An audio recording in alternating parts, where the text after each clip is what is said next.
official pick for his masterpiece is Notorious from 1946, directed by Alfred Hitchcock, of course, starring Cary Grant, Ingrid Bergman, Claude Rains. Quick logline: the daughter of a convicted German spy is asked by American agents to gather information on a ring of German scientists in South America. How far will she have to go to ingratiate herself with them? I think I watched this movie in my Hitchcock marathon. And I think of all of his movies, of course, this has all the elements that we've been talking about, amazing production, technical brilliance, playing with the audiences and their minds, just an entertaining movie up front.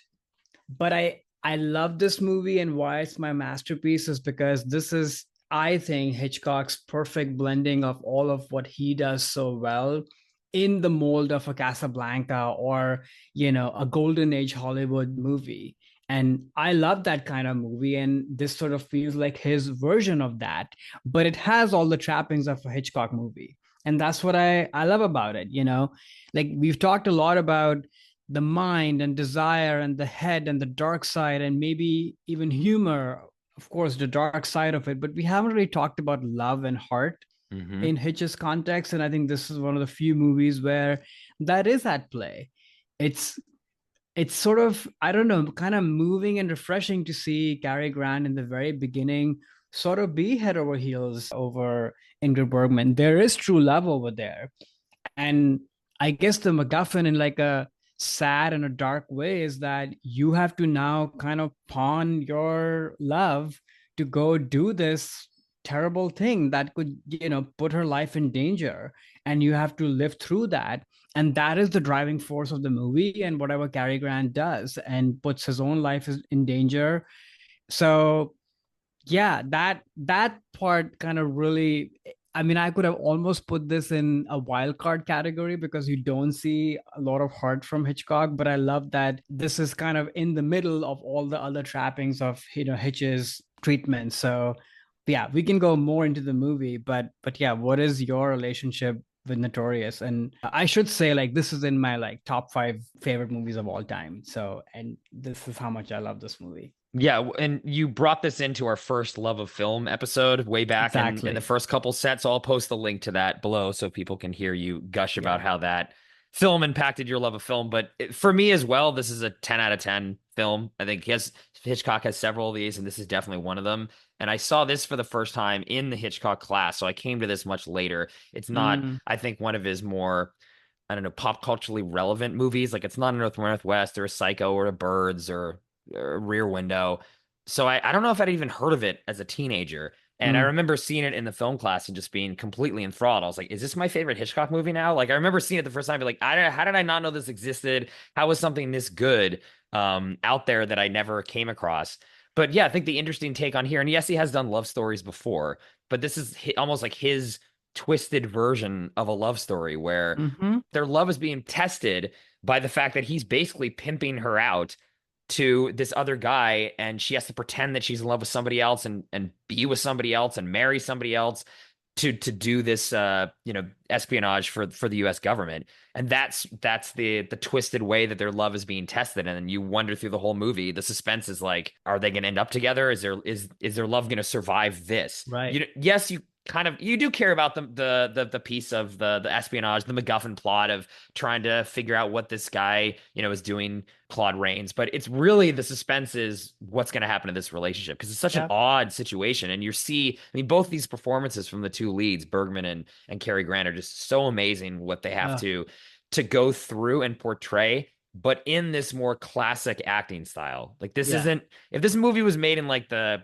80s or whatever, there'd be these big emotional scenes like, oh, you're tearing me apart, Lisa, like that kind of stuff, where it'd be more like you'd see it where they can't express it so much, and it's more kind of buttoned up. But I think that makes this movie more interesting to me, especially from an acting standpoint, because they Hmm. can't be in that bigger acting style that became popular later, right? So Yeah, that there's no like here's looking at you, kid, right, or or that either. there'll Yeah. always be Paris. Like there's none of that in Right. this. As much Right. as I love that too, Oh, but yeah, I yeah, love Casablanca, but you're right. It's yeah, not that Hitch wouldn't do that. That's not no. him, right? And this is how he portrays love in a way that he's twisted and yeah, it's manipulative, and maybe that's Mm-hmm. what Hitchcock feels that love is. Mm-hmm. Twisted manipulation and how much can you push trust? Because that's kind of another theme of this movie too. Questioning your trust in a relationship. It's all of that is around this plot of espionage. But again, Yeah, it's like that's what's so fascinating about what Hitch can do. yeah. And as if that weren't enough, you then have another third element in this triangle in Claude Rains, Hmm. which is kind of iconic in a way that yes, this person is of the Nazi party and, bad stuff is happening, or at least has allegiance with the Nazi Yeah, he's a party bad and guy. bad He's the stuff bad. is, He's the bad he's a guy. Yeah. baddie. Hmm. But the way Claude Rains performs it and the way the story takes place, like you almost start empathizing with this person. And that's sort of the other angle, because you do feel that Claude Rains' character actually does love Ingrid Bergman. There is something there for Absolutely. real, Oh, yeah, you for him know? for sure. Yeah. Yeah. So, talk about putting love to test. Like that's why this movie kind of feels like something else to me, because even the baddie struggle is with love too, where he's sort of trapped with his own love towards Ingrid Bergman, and his downfall also happens because he, leans in a little too much on the love side, even though he's obviously hurting her, and this is all a ruse to begin with. So yeah, this is his only movie where the central driving force is love and how it pushes people and messes people up, and It's it's kind of yeah. brilliant. I mean, it's you really can say it's bad, right? Because if Cary Grant didn't fall in love with Bergman, it'd be very easy for him to be like, okay, go, Go deal do with this. this Yeah, guy. And if Claude Rains wasn't in love with Bergman, he wouldn't have let her in so much that she caught him in terms of what he was doing. Yeah, she helped discover that he was smuggling the uranium or whatever. I don't remember the yeah. specific Who plot, but cares? his allegiance to the Nazi party was damaged because of the love that he had for her. He was blinded by that love. And then he's forced to basically kill her. And Yeah, by his mom, again, bad mother, manipulative by a mother bad character, mother. but he has to be there poisoning the woman that he loves because he has to save his own skin because he doesn't want to get discovered by the Nazis. So I think Hitchcock's statement, if this is his statement on love, and I can't really think off the top of my head other movies of his that really dealt with love a lot. I'm sure there are others. Again, we're not scholars here, but it's pretty dark opinion Yeah, of love, honestly. This is not a it's not a thing that brings you joy. It's a thing that brings you betrayal and brings you pain and makes you do things you don't want to do. yeah, It's not exactly. good. This is No, what this the message of this movie is. Love is yeah. bad. Or at least love is hard. Hard. It's Okay. not a bed of Okay. roses, Right. Well, and definitely you not. have Yeah. to pay a price for it, and you Hmm. have to uphold. And that's the test, like you said. How far will you go? But for us audiences, there's a lot of joy in the movie because of the way it's staged. I think this is, in Hmm. my mind, I guess Rebecca falls in that category as well. But this movie just feels just so grand. It has that kind of golden age of Hollywood sheen. And, we cannot talk about this movie and not talk about the shot from in that party, from bird's eye view Oh God. to Yeah. focusing all the way on the key in her hand in the back as she's hugging Claude Rains' character. I mean, that's the poster of the movie, but that scene is absolutely brilliant technically, but also Hmm. just so symbolic and iconic that in the sea of people and the grandeur, you zoom in, and here is sort of the center of you're alone and you're terrified and you don't know what's going to happen, and you have this key that Hmm. could get you out. Will it work? Won't it work? Like that, the entire movie is summed in that entire shot, which is just absolutely amazing. Yeah, right. From a technical level, but then Yeah, also like it hits the theme and that's the suspense. Like now the yeah. audience is like, oh, she's in this whole scene, and then that one element of the key either is going to be saving her or Mm-hmm. getting her caught.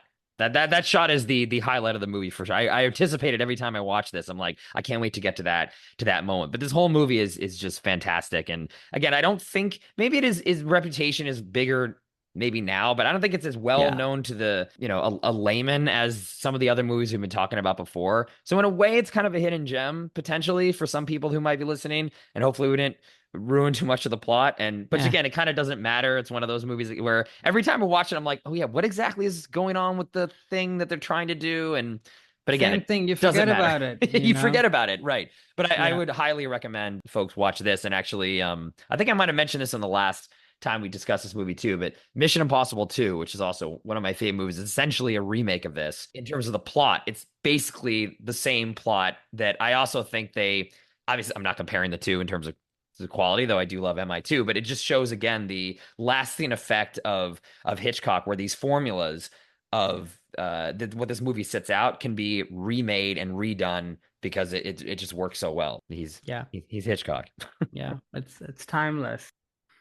All right. So, what is your masterpiece? So my masterpiece is North Northwest, which we already talked about. So if folks want to hear that again, they can rewind the episode. But there's really nothing. I mean, there's a lot more we can say. No, not more we'll say in this episode. Now we're moving on to our final category, which is wild card. So again, this is some other element of Hitchcock that we want to discuss today. So why don't you start on your wild card, Karan? What do you got for All us? right. So, my wild card is the. Hi there, it's Alex. If you like the review and discussion Karan and I just had, make sure you subscribe to our channel, Movies That Shaped Us, to get full episodes. Every other Wednesday, Karan and I review a new release and then discuss 6 other movies made by that film's actor or director and how they shaped us. Subscribe right now or follow our podcast on Spotify or Apple Podcasts via the link in the description below. Hope you join us for the journey.